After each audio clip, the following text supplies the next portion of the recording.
네, 일단 선생님들한테도 동일한 방식으로 사전으로 질문하셨던 예비 문건너분들의 사전 질문부터 먼저 제가 질문을 드리고 그 다음에 추가로 또 교수님한테 궁금하신 사항이 있으면 질문을 하시면 되겠습니다.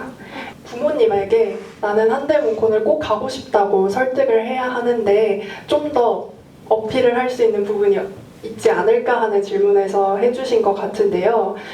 한대 문콘을 설명을 할 때 커리큘럼이 다른 문화 콘텐츠학과에 비해서 다르기도 하고 딱 한대 문콘이어야 하는 이유를 정확하게 소개하기 어려웠다고 해요. 그래서 한대 문콘이어야 하는 이유를 간단하게 설득을 하자면 어떻게 설득을 부모님께 하면 좋을지라고 질문을 해주셨는데 혹시 교수님 입장에서 한대 문콘 와야 한다 하는 이유가 있다면 어떤 게 있을까요? 그러니까 부모님 입장이시죠. 부모님 입장이시면 한양대학교 문화콘텐츠학과가 취업률이 가장 높은 학과다. 작년 같은 기준에 85.3% 정도 나왔었고요. 그래서 인문사회에서 뿐만 아니라 그전에는 가장 취업률 높은 학과이기도 했어요. 물론 취업률이 모든 걸 좌우하는 건 아니에요. 그 기업의 퀄리티나 어느 정도 오래 있는지 여러 가지 기준들이 있겠지만, 그리고 앞에 이제 선배들이 이제 얘기해 주셨는데, 하는 커리큘럼들이 팀플이나 우리 이제 ICPB에서 하는 부분들을 4학년이 되면 선배를 만나는 경우도 있고요. 예, 그리고 선배들 입장에서도 들어보면 가장 그 취업 전선에서 경험하는 부분하고 연관성이 높다라고 이제 얘기를 많이 해요. 그래서 우리가 실용학문이다 보니까 나가서 쓸 수 있는 부분들을 여기서 잘 배우고 나가서 좋은 퍼포먼스를 낸다는 거죠. 그래서 그러한 또 기업들을 얘기하면 여러분들 알만한 회사들 많이 있고요. 그러니까 그 CJ ENM이나 카카오나 뭐 그런 큰 회사도 있고, 아니면 개인적인 창작자로서 웹툰이나 웹소설이나 이런 거 창작하는 사람들도 있고, 굉장히 폭넓은 분야에서 다 활약을 하고 있습니다. 그래서 그러한 다양한 부분들이 열려있다라는 부분들도 문화 콘텐츠 학과의 장점이라고 부모님들께 말씀드릴 수 있겠죠. 또 다음 질문으로 넘어가 볼게요. 약간 밸런스 게임 같은 질문인데요. 생활기록부를 작성을 할 때 콘텐츠 전반, 장르를 가리지 않고 콘텐츠 전반에 대한 관심을 어필하는 게 더 매력 있는지, 아니면 그 콘텐츠 중에서도 특정 한 장르를 선택을 해서 그쪽으로 특화한 생기부가 좀 더 매력적이신지, 어떤 학생이 좀 더 매력적으로 와닿는지를 궁금해 하셨습니다.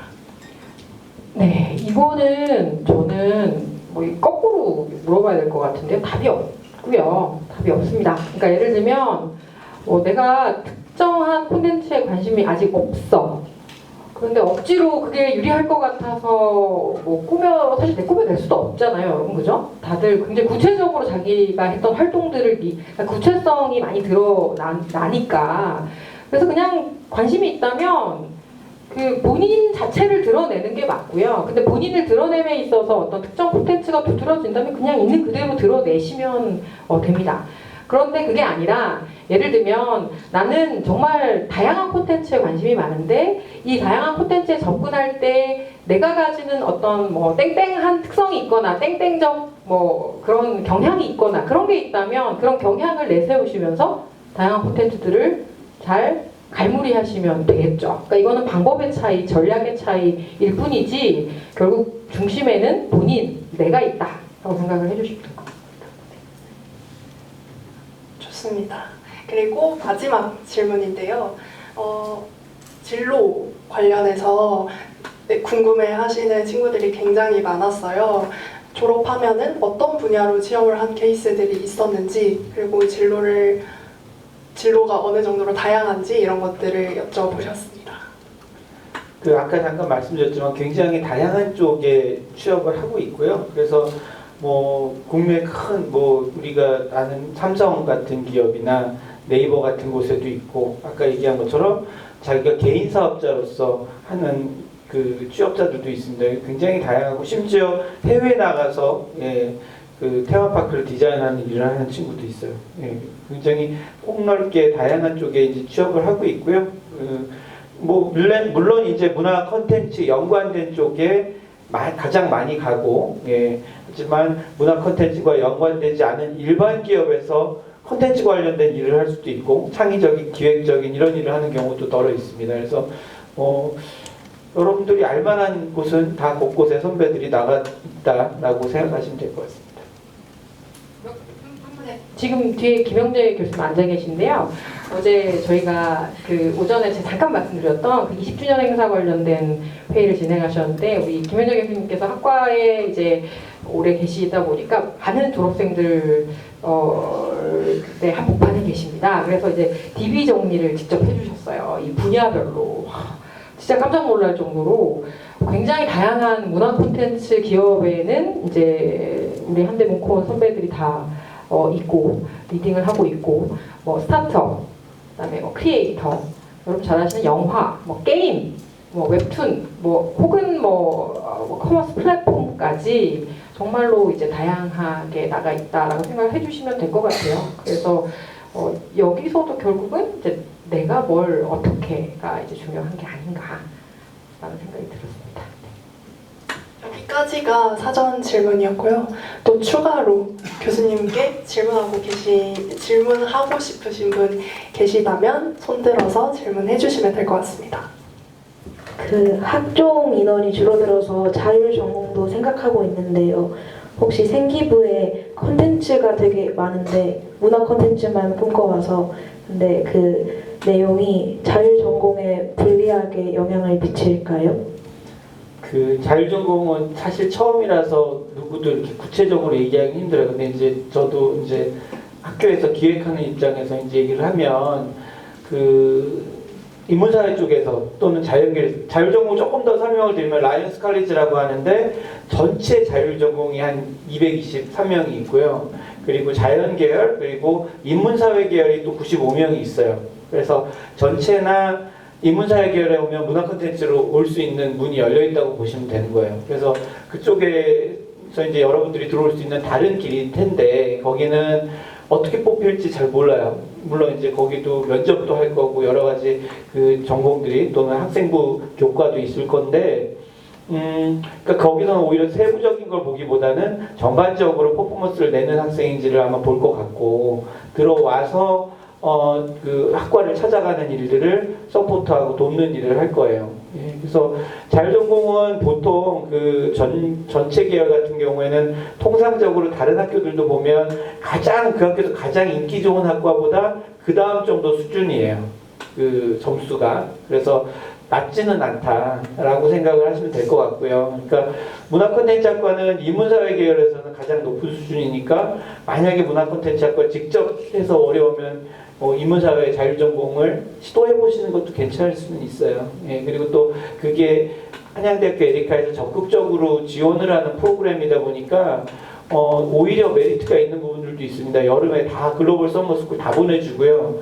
예, 그리고 우리 학과도 문화 콘텐츠 학과도 레인보우 학과를 선정이 돼서 두 학기를 50% 최초 합격자 기준으로 장학금을 주지만 그 자율전공도 50%씩 4학기를 주니까 그것도 괜찮습니다. 그래서 뭐 같이 고려해 보시는데 혹시 답변이 됐을까요? 네, 감사합니다. 그 평가를 하실 때 동아리를 큰 그 평가적 요소로 여기시는지 궁금합니다. 동아리를 중요한 평가로 보느냐라고 묻으면 사실 뭐 동아리가 중요합니다는 아닌 것 같고요. 동아리에서 뭘 하고 있는가가 더 중요하지 않을까 싶은데요.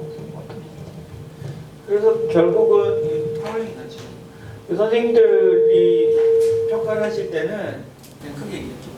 그 키워드를 보실 것 같아요. 그러니까 이 동아리가 우리 학과와 연관이 있는지 없는지 그리고 방금 학과장님 말씀하신 것처럼 거기서 내가 어떤 역할을 했는지 내 리더십 영향이 발휘가 됐는지 여기에 대한 열정과 그런 게 발현이 됐는지 이런 것들을 한번 보실 것 같아요. 그러니까 그 한국의 고등학교에서 그 학교 교과 외에 뭔가 이렇게 이런 다양한 활동을 할 수 있는 수단이 아무래도 동아리이다 보니까 이제 동아리를 볼 수밖에 없는데요. 이제 다만 저 같은 경우에 이제 선생님들마다 약간씩 기준이 다를 수가 있지만 저 같은 경우에는 사실 동아리 활동 같은 경우에는 저는 이제 구체성을 좀 보는 편입니다. 사실 이제 뭐 이걸 잘했어요, 이걸 했어요라고 쓰긴 하는데 이걸 이렇게 어떻게 정말로 본인이 했는 그러니까 한 활동을 통해서 얻어낸 것들을 이렇게 자신이 열심히 했으면 그게 드러나더라고요. 쓰는 데도 있어서도. 그래서 이제 구체성, 아까 얘기하셨던 뭐 그게 거기에는 리더십이 드러날 수도 있고, 혹은 뭐 결과에 대한 아웃풋이 뭐 이렇게 확장이 됐을 수도 있는데 이게 좀 이렇게 드러나는 구체성, 진솔함 이런 것들 좀. 그리고 제가 역사나 사회처럼 사탐 등급은 높고 영어 수학 등급이 낮아서 그러는데 학업 역량을 보실 때 영어 수학이 이제 좀 많이 보시는지 아니면 그게 낮아도 이제 세특에서 좀 잘 녹여냈고 좋다 하면은 그래도 마이너스 요소는 되지 않는지 그게 궁금해요. 그러니까 아까 부분에서 말씀드렸잖아요. 그러니까 여러분들이 종합전형을 신청하면 먼저 보시는 부분들은 입학자인 입학사정관 선생님들은 아주 정량적인 걸 많이 보세요. 그냥 인문사회 계열에 지원하는 점수들을 골고루 보실 거예요. 그래서 그게 어느 정도 수준인지 아닌지를 평가할 거고, 물론 세특이나 이런 걸 안 보는 건 아니지만, 그래서 그 허들을 먼저 넘으셔야 되고요. 근데 이제 학과장님이나 선생님한테 가면 오히려 그런 것보다는 반대로 이쪽 여러분들이 어떤 활동을 했는지를 더 보실 수 있겠죠. 그러니까 물론 이게 보완이 될 수는 있어요. 입학사정관 선생님들도 이쪽이 조금 생각보다 낫지만 그래도 활동을 열심히 했으니까 학과에서는 좋아할 수 있는 인재상이구나 라고 생각하시면 채택이 될 수도 있는 거고요. 근데 뭐 아까 얘기 드린 것처럼 그게 너무 차이가 있다 보면 상황에 따라서는 안 될 수도 있는 거죠. 그래서 이게 뭐 정답을 말씀드리기는 어렵지만 그걸 감안해서라도 약한 점은 그래도 보완할 수 있는 데를 최대치로 보완하는 게 좋겠죠. 이게 밸런스적으로 하나가 너무 심각하게 떨어진다 이러면 좀 이슈가 될 수도 있고 그 정도는 아니다. 근데 이제 말씀처럼 그 교수님들이 보는 단계는 정성을 많이 보라고는 하거든요. 그래서 둘 다 보게 됩니다. 또 수학은 사실 인문사에서는 자연계열보다는 덜 보는 편이긴 해요. 그래서 그런 부분은 만약에 내가 수학이 조금 낮다면 그래도 문과 계열에서 조금은 보완은 될 수 있다. 평균이나 그냥 본인 점수만 딱 노출이 되는 게 아니라 두루두루 이렇게 다 보이기 때문에 감안을 하게 돼요. 또 그게 이제 경쟁 상황이 있으니까 그때 경쟁했던 다른 학생들과 비교했을 때 어떤지도 같이 보게 되죠. 그렇죠. 예를 들어 활동의 뭔가 성향이나 이런 구체도 같은 것에 대한 게 비슷비슷한 학생이 있어. 이런 경우에는 아무래도 이제 참고를 할 수밖에 없죠. 크게 차이가 사실 나지 않죠. 추가로 질문 없으면 교수님과의 질의응답 시간도 이쯤에서 마무리를 하도록 하겠습니다. 교수님께 박수 한번 드립니다.